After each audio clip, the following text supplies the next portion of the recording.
नमस्कार दोस्तों, मैं अरुण कुमार शर्मा स्टडी चैम्बर में आप सभी का बहुत बहुत स्वागत करता हूं।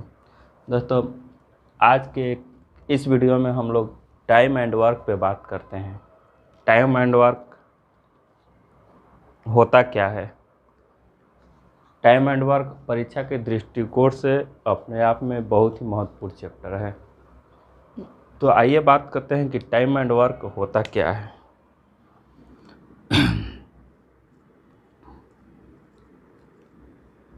वर्क एंड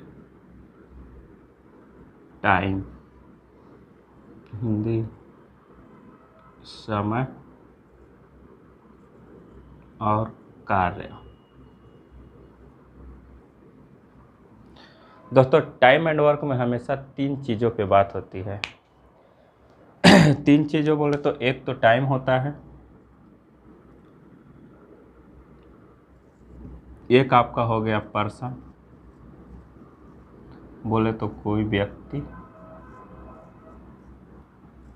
दूसरा इसमें टाइम आता है और तीसरा आपको आता है वर्क।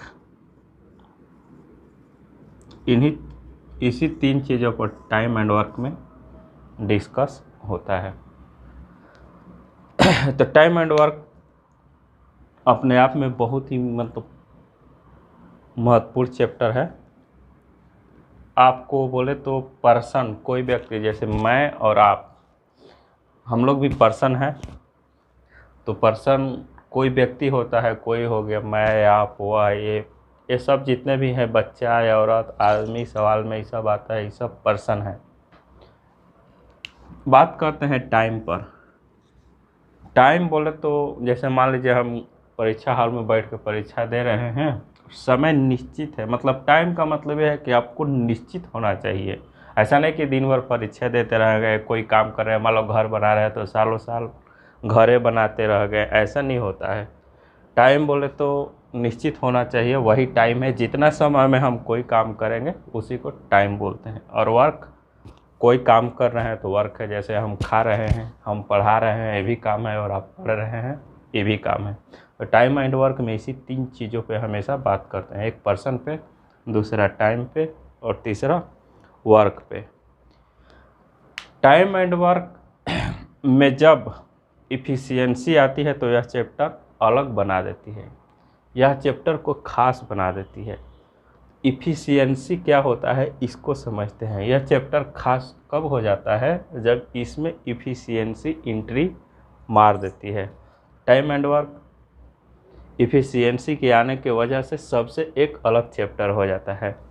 जैसे देखिए, मान लो मैं बोल रहा हूँ कि 5 आदमी किसी काम को 10 दिनों में कर रहे हैं, ठीक है? तो 10 आदमी कितना दिनों में करेंगे? आप कहेंगे 5 दिनों में। ऐसा इफ़िशियंसी की वजह से होता है? नहीं। तो अगर हम एक ही नियम से बनाते हैं तो चूँकि 5 आदमी किसी काम को 10 दिनों में कर रहे हैं, तो इसलिए हम लिखते हैं एक आदमी 10/5 और फिर 10 आदमी, तो ऐसे हो जाएगा 100/5 बराबर 20 दिन। लेकिन जब इसमें इफ़िशियंसी आ जाती है तो यह चैप्टर सबसे अलग खासम खास हो जाता है। तो आइए इफ़िशियंसी पे बात करते हैं कि इफ़िशियंसी होता क्या है, इसको समझने का प्रयास करते हैं। देखिए, मैं आपको एग्जांपल लिख देता हूँ कि 5 मैन किसी कार्य को 10 दिनों में करते हैं। तो 10 मैन कितने दिन में करेंगे?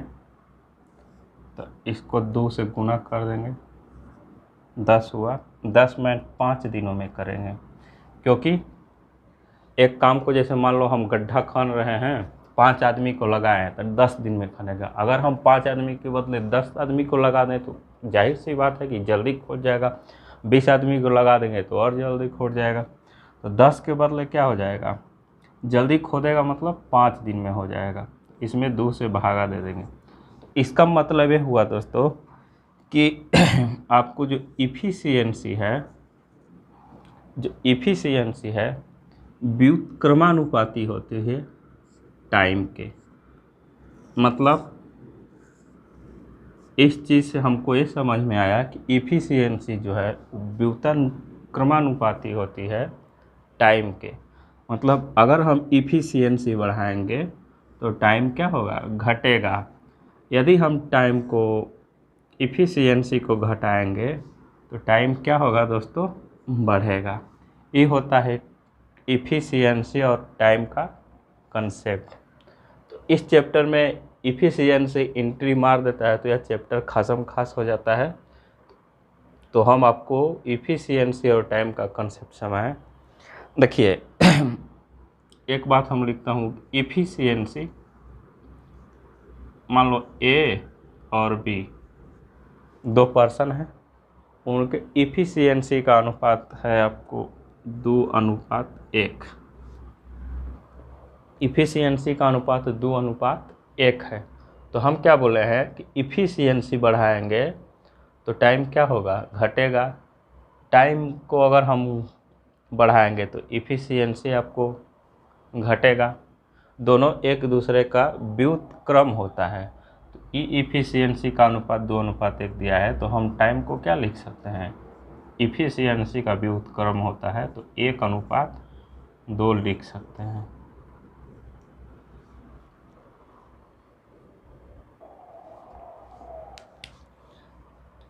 एक कंसेप्ट समझ में आया दोस्तों। इससे एक बात आपको सामने निकल के ये आता है कि अगर इसको मिटा देते हैं,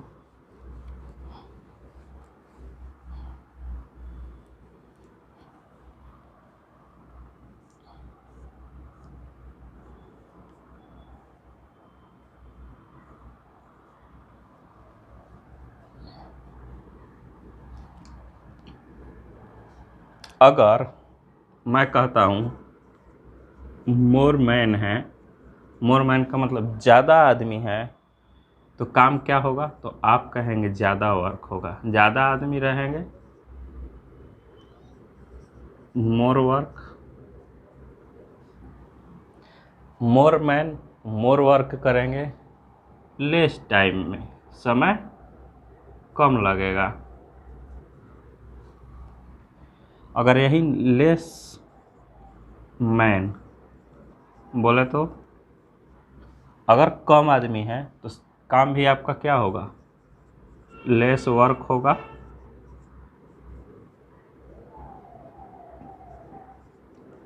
मोर समय में।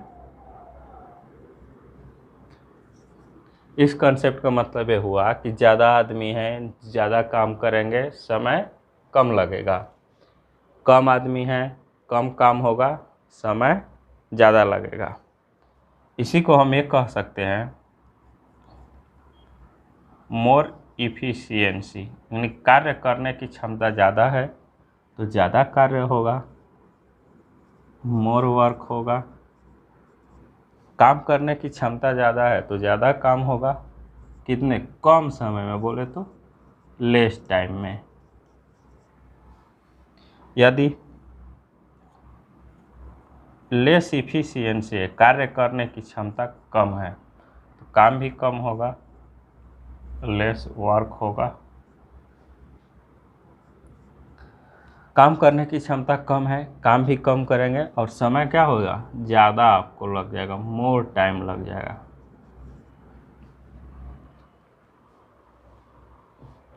तो ये इफिशियंसी और टाइम का आपको कंसेप्ट हम समझा दिए।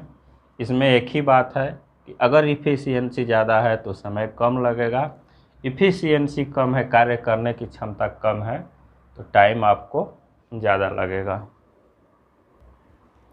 देखिए अभी हम आपको इफिशियंसी और टाइम का कंसेप्ट समझा दिए। इसमें एक कंसेप्ट और है आपको, ए, मैं कहता हूँ आपसे कि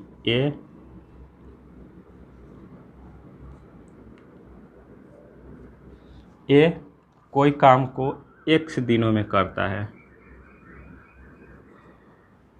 ए कोई काम को x दिनों में करता है, तो इसका मतलब ये हुआ कि एक दिन में वो, इसका मतलब ये हुआ कि एक दिन में वो 1/x काम करेगा, इतना पार्ट वर्क कर लेगा। ये एक काम को x दिनों में करता है, तो इसका मतलब ये हुआ कि x दिन में वो 1/x पार्ट काम करेगा, इतना पार्ट वर्क उसका हो गया। मतलब x दिन है जो, तो एक दिन का निकालेंगे तो एक ऊपर और नीचे में टोटल दिन को लिख देंगे, तो वो एक दिन का कितना पार्ट कितना हिस्सा काम कर लिया वो निकल के आता है। आप इसको लिख सकते हैं इतना टोटल काम का इतना हिस्सा, बोले तो पार्ट। एक कंसेप्ट तो ये हो गया, इफिशिएंसी और टाइम का कंसेप्ट हुआ, ये डे और पार्ट का कंसेप्ट हुआ। बस इसी 2 कंसेप्ट हम हमको पूरा टाइम एंड वर्क पढ़ाएंगे। टाइम एंड वर्क देखिए बनाने की कई विधि है। एक तो टाइम एंड वर्क HCF विधि से बनता है, एक LCM विधि से बनता है, एक यूनिटरी मेथड से बनता है। तो इस टाइम एंड वर्क को अपना अपना बनाने का तरीका है। हम जो आपको पढ़ाएंगे उसमें LCM मेथड और यूनिटरी मेथड दोनों मिक्स रहेगा। दोनों तरीका से हम लोग बनाते हैं टाइम एंड वर्क को। तो आइए क्वेश्चन पर चलते हैं, लेकिन क्वेश्चन पर चलने से एक दो आपको फार्मूला बता देते हैं दोस्तों, जो क्वेश्चन को करेंगे तो क्वेश्चन करते समय ये फार्मूला बहुत आपको उपयोगी साबित होगा। देखिए जैसे A + B 2 आदमी है काम कर रहा है, मान लीजिए A x दिन में कर रहा है और B y दिन में कर रहा है, तो पूछेगा कि दोनों मिल कितना दिनों में काम कर देगा। तो दोनों मिल के आएगा, तो A x दिन में कर रहा है, B y दिनों में कर रहा है, तो दोनों मिल के पूछ दिया, तो इसको लिखेंगे x + y बटे में x y। मतलब कहने का मतलब ये हुआ कि ई 5 दिनों में कर रहा है, मान लो ई 10 दिनों में कर रहा है, तो हम डायरेक्ट लिख सकते हैं यहाँ पे कि 5 + 10 बटा में 5 × 10 बोले तो 15 बटा में 50 कितना दिन हो जाएगा। तो अभी हम आपको बताएं, कोई काम x दिनों में होता है तो उसको पलट देंगे तो पार्ट, तो इतना ही पार्ट है, दिन पूछेंगे तो इसको पलट देंगे 50 बटा में 15, 3 पूर्णांक 1/3 दिनों में ख़त्म कर देगा।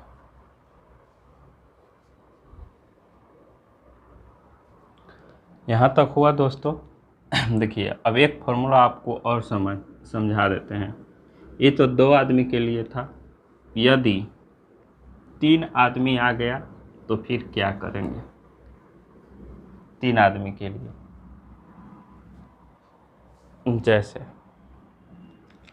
आपको 3 आदमी आ गया, A + B +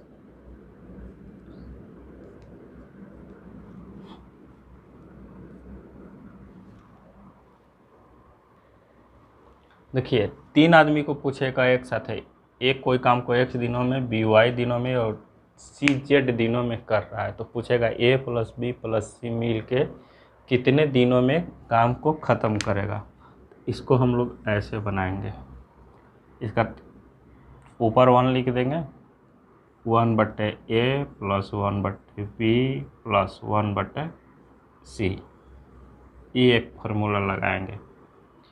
तो पूरा टाइम एंड वर्क पढ़ने के लिए हम आपको क्या बताएं, एक तो बताएं इफिशियंसी व्युत्क्रमानुपाती होता है टाइम का, एक कंसेप्ट बताएं। एक कंसेप्ट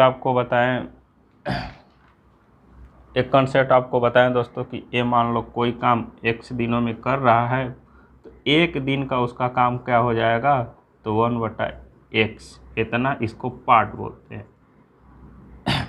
और दूसरा फार्मूला ये बताया था आपको कि A + B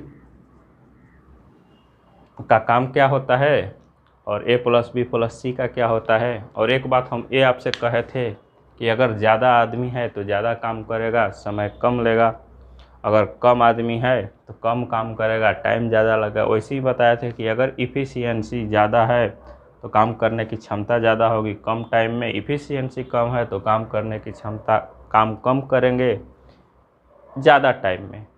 तो ये रहा टाइम एंड वर्क का कंसेप्ट। तो टाइम एंड वर्क का कंसेप्ट ख़त्म हो गया। चलते हैं क्वेश्चन की ओर। बहुत ही शानदार चैप्टर का शानदार क्वेश्चन करते हैं शानदार अंदाज में। तो आइए क्वेश्चन नंबर 1 की तरफ चलते हैं। क्वेश्चन नंबर 1 आपका इंतज़ार कर रहा है।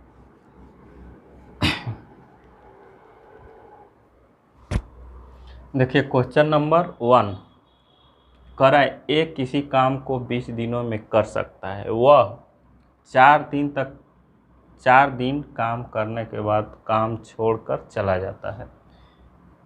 बी शेष काम को 8 दिनों में पूरा करता है। तो बताएं कि ए और बी मिलकर काम को कितने दिनों में पूरा करेंगे। देखिए कह रहा है ए किसी काम को 8 दिनों में पूरा कर सकता, ए किसी काम को 20 दिनों में कर सकता है। हम लिख दिए 20 दिनों में कर सकता है। वह 4 दिन काम करने के बाद काम छोड़ देता है। काम कितना दिन किया है? कर सकता है 20 दिन में, कर सकता है 20 दिन में, काम कर सकता है 20 दिनों में, लेकिन काम कितना दिन किया है? 4 दिन। तो एक दिन का काम 1/20, तो 4 दिन का काम हम 4/20 लिख देते हैं। 4 5 20, 1/5 इतना काम हो गया। शेष काम बचा 4/5। ये काम हो गया आपका शेष का। एक 20 दिनों में कर रहा है तो एक दिन में 1/20 काम करेगा, लेकिन काम कितना दिन किया है? 4 दिन। इसके बाद चल गया है तो 4 दिन में 4/20, 1/5 काम खत्म हो गया। कितना बचा? 4/5 काम बचा है। शेष काम को 8 दिनों में कौन पूरा करता है? बी। शेष काम तो यही तो है 4/5, इसको कौन पूरा करता है? बी करता है 8 दिनों में। तो पूरा काम कितना दिन में करेगा? 4/5 काम 8 दिनों में, तो पूरा काम 10 दिनों में। इसको कौन करेगा? बी। अब ए 20 दिनों में करता है, बी 10 दिनों में करता है, तो ए प्लस बी मिलकर कितना दिनों में करेगा? ए प्लस बी मिलकर तो 10